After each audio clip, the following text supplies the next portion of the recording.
Nataka kuchukua hii nafasi kuthank wale watu ambao wote wamenisupport kwa gospel music.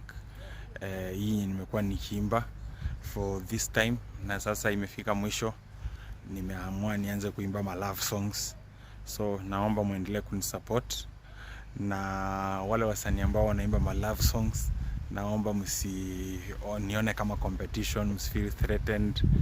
To work pamoja ndio tuweze kufikisha muziki mahali inafaa kufika. So bye bye gospel industry. And so wasanii kama kina Mochishoti Baba, wasanii kama Guardian Angel, nataka watu wote wale ambao wako kwa gospel, wakina Mashmwana, hizo magroup zote, nataka kuambia asante kwa ile support mlinisupport nikiwa chairman wenyu, na saa hii nimetoka. Mbarikiwe.